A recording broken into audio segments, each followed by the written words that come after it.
Well, hello again YouTube. Wow, it's been 3 weeks since my last video. I'm really sorry that I haven't been able to post as often as I intended to, but sometimes real life gets in the way. I'll get back to that at the end of this video. As always, my name is Hans and welcome to this episode of Darktable Insights. Darktable is one of the best free tools for editing and organizing your photos. Today I'm gonna talk a little bit about how to adjust tone in your photos. So come on, let's go. And by the way, I might have to split this one into 2 episodes, because it could be a bit long. So let's go. When I talk about tones, I mean this distribution of lighter and darker values of your photo. So to illustrate what the different adjustments actually do to an image, I'll use a grayscale. I have one here that I made. And this goes from black at the left, through grays in the middle, right up to white at the right edge. You see that the histogram curve is evenly distributed all over the area, because there's the same amount of every gray value in the image. So to better show what I'm doing, I'll change the histogram to a waveform by clicking this little button here. This shows sort of a cross-section of the image, with the left side of the image to the left, right side of the image to the right, and the vertical axis shows the light levels. So you have black at the bottom and white at the top. So you can also see that it resembles an untouched tone curve, which is a straight line from black to white. So to go through the different modules, I'll start at the bottom with exposure. You can see that when I drag the exposure up,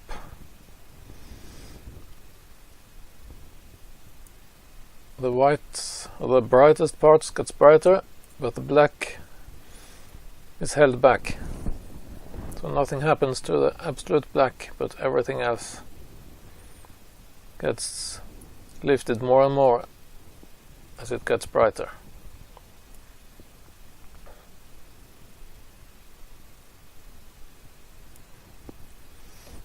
Also the black level control rises the blacks when I push it to the left, and lower the blacks when I take it to the right. Then we have the base curve, which actually is a very interesting curve. Since this is a TIFF file, I don't there is no base curve applied automatically. So you can just take a look at, let's say, the Canon curve to see what it actually does. You can see it lifts the middle parts quite a bit, so the brighter areas are flattened out. And you can go through the different curves to see what they do.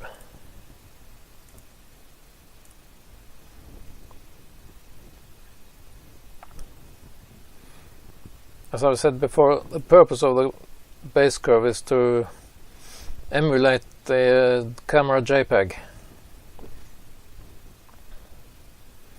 and give a starting point that's more or less like the JPEG would be.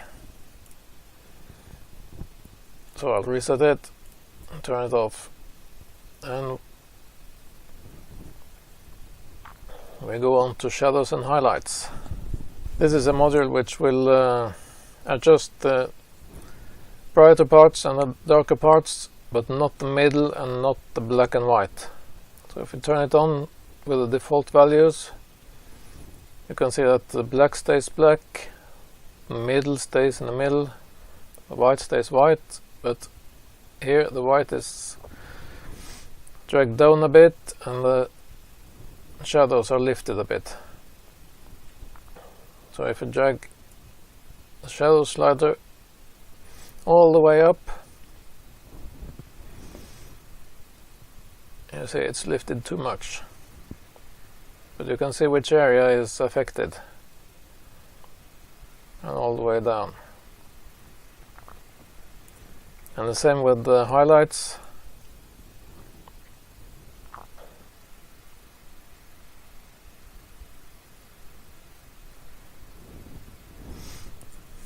And the midpoint here stays in the middle.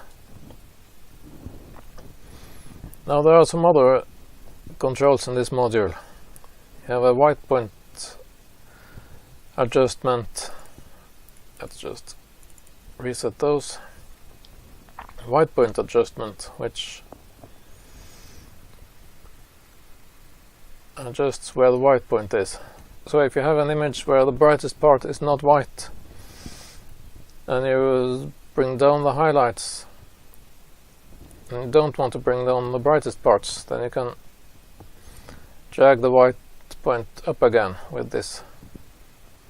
The compress control adjusts how wide the area is that is affected in highlights and shadows. So if I drag it down, then you can see that the affected shadows area gets wider, and also the affected highlight area. If I drag it way up, like here, you see there's a straight, longer straight line. Oops, I adjusted the exposure accidentally. There. You can see this straight line in the middle is getting longer when I drag the compress control upwards.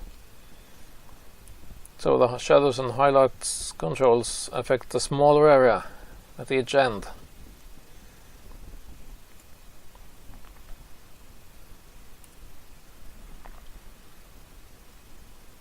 And there's also a highlights color adjustment, which adjusts how much the color in the highlights is affected, which we won't see here.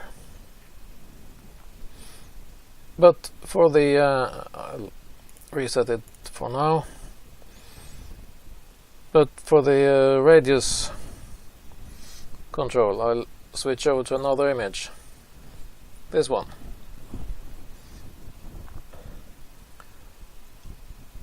If we turn on the module, you can see the effect, and we'll just exaggerate a bit just to show. So you see here there's haloing around the black and white squares. That's because the like here the highlights is applied within a mask that's blurred and goes all the way out here. And the same with the blacks. Blacks are lifted all the way out here. So if I take the radius and reduce it, then the haloing is also reduced.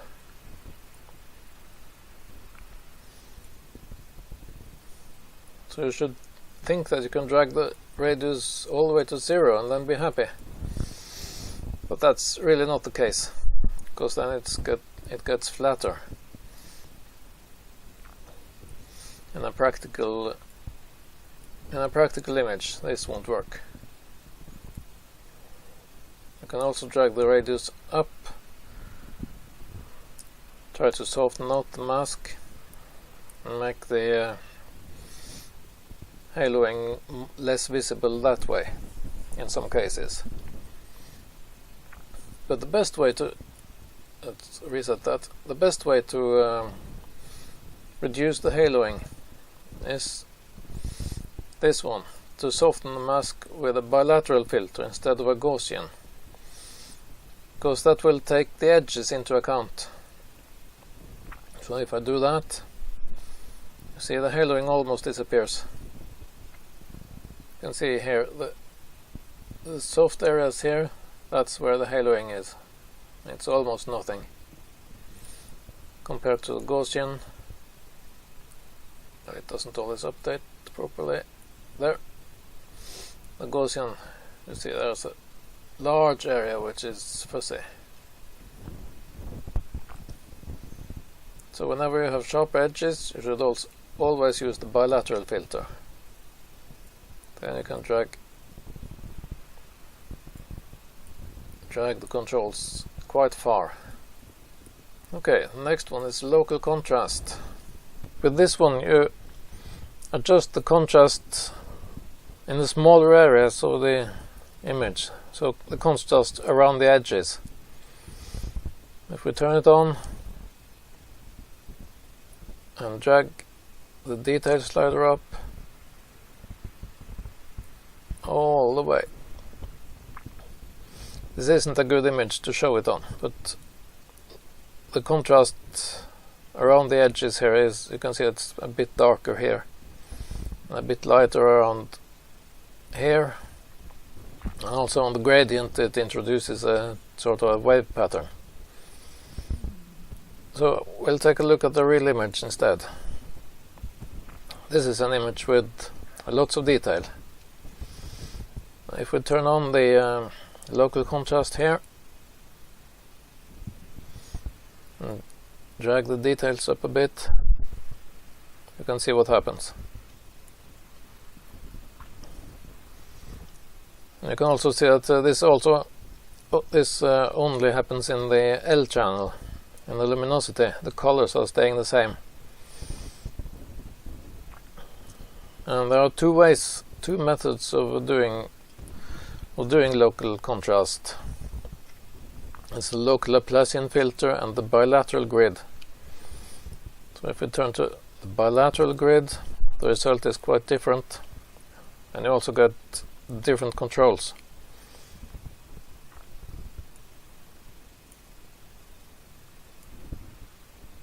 You have the coarseness, which is how far out from the edges the contrast is adjusted, and also a contrast control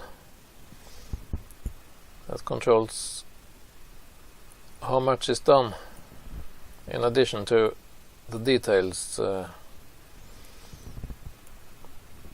control. They work a bit differently, so you have to play around with them to get the result you want.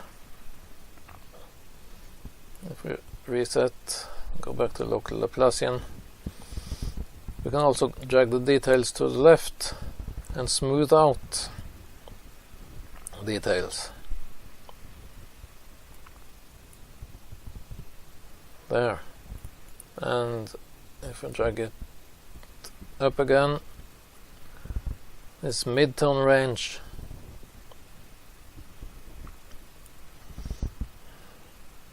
adjusts somehow how much of the image is affected, more or less like in the bilateral the contrast adjustment does. So higher mid-tone range gives a higher contrast. Also it also gives less contrast if you drag the detail to the left.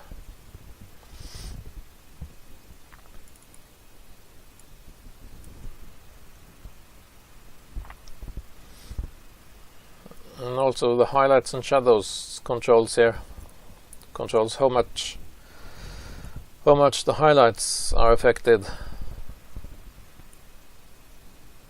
It doesn't work very well here. Maybe because it's not a very contrasty image. Okay,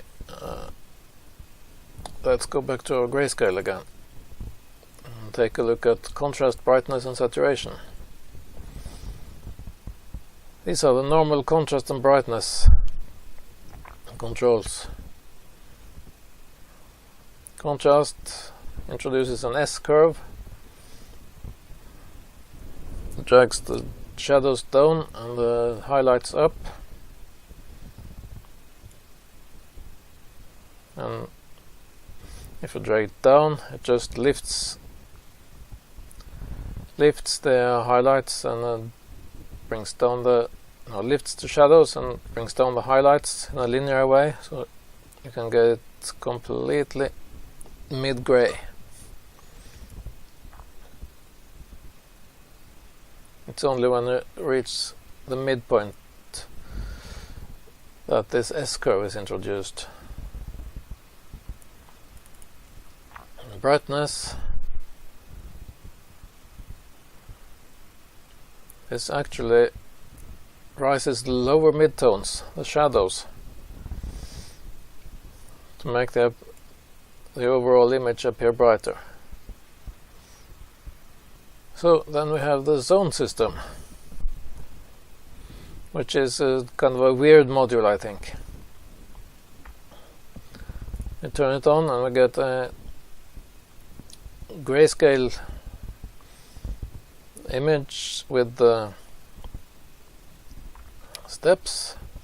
Down here you have the image divided into different zones of lightness. We can scroll the mouse wheel to get more or fewer zones, and then we can grab this little triangle at the edge here and bring it down. As you see, we'll take this point on the curve and bring it down. And take that one, bring it up, and take the other one, bring it down.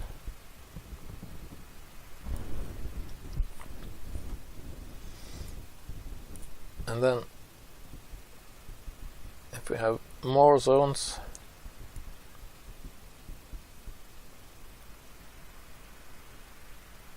we'll get more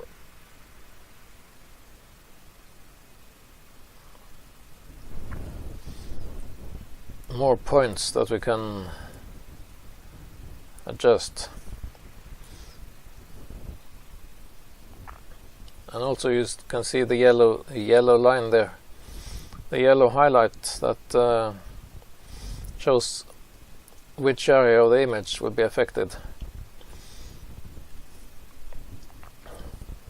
So if we go back to this other image and turn the module on, we get the grayscale of the image here, and then you can see which areas will be affected, like this. I never use this module, I don't really see the point of it, because it does actually more or less the same as the next module, which is the tone curve. Back to the grayscale and onto the tone curve. Sorry, there we are. Here we can take the curve and manipulate just the parts of the image that we want, exactly as we want, with smooth transitions everywhere.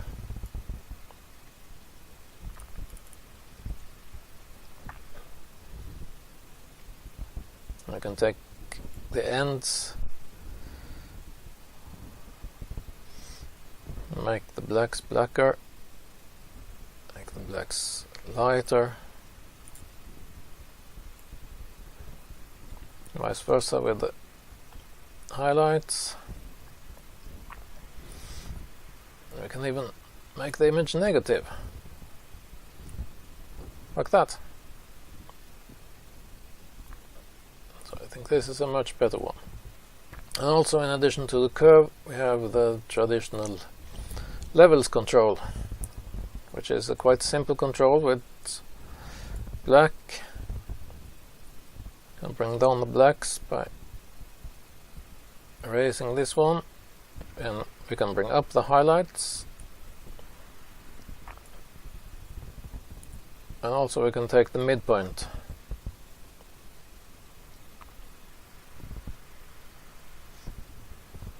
This midpoint control actually is exactly the same, as far as I can see, as the brightness. And if we take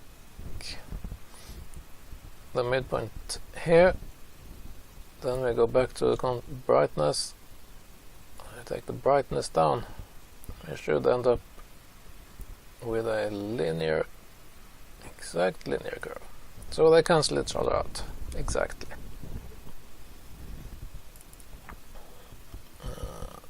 Levels.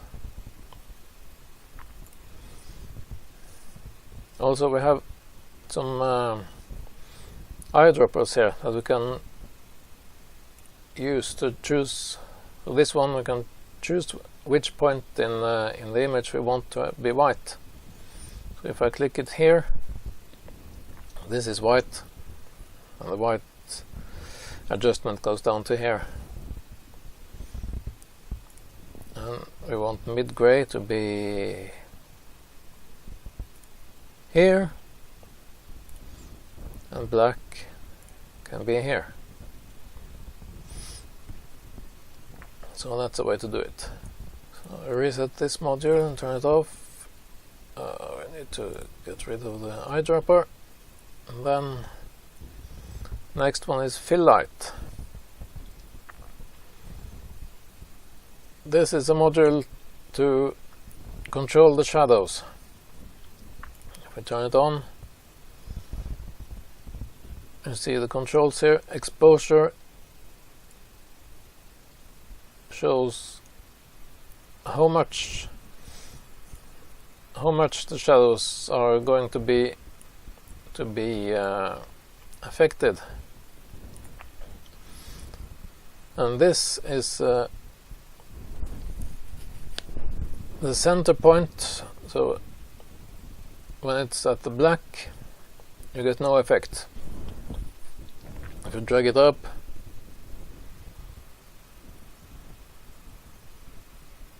you can see this area here is lighted up by about a third of a stop. Say you put it at one stop, that's easy to calculate. Then the level is doubled, so double zero is still zero, a little bit over zero, you get a little bit, and if you go to midpoint 50%,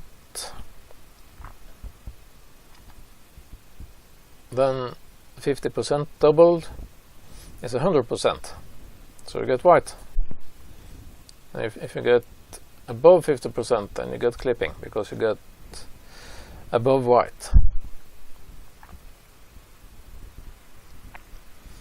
And this last control, the width, is the width of the area that's affected. So if you drag it up, you widen the area that's affected, and if you drag it down, you get a narrower area. So that's a bit about most of the modules that affect the tones in your image. And I think that's enough for today. Next time we'll take a look at more at some real images and revisit some of the modules. Maybe not all of them, but some of them. And we'll also take a look at the low pass module, which we haven't looked at here. That's all for today. First of all, I'd like to say a big thank you to all my subscribers. If it wasn't for you, I wouldn't be doing this at all. Then I've been thinking a bit, because I've been doing this for some weeks now, and I see that I just can't keep up with making a new video every week. I simply have too much other things to do that I have to do, so there's not enough hours in the day. Therefore I thought of maybe taking a break and not making any more videos for some weeks or maybe even months. But I decided not to, because I want to continue this and have a bit of consistency. So I decided that I'll make videos whenever I can, and when I have something new I'll post it the following Sunday. So you'll still be able to see my videos on Sundays, just not every Sunday.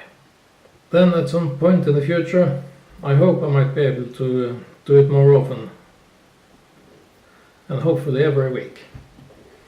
So therefore, please don't unsubscribe just because I don't upload 1 week. And if you're new to the channel, please consider subscribing. And if you turn on notifications for this channel, then you won't miss when I upload something. So, I guess I'll see you next time. Bye.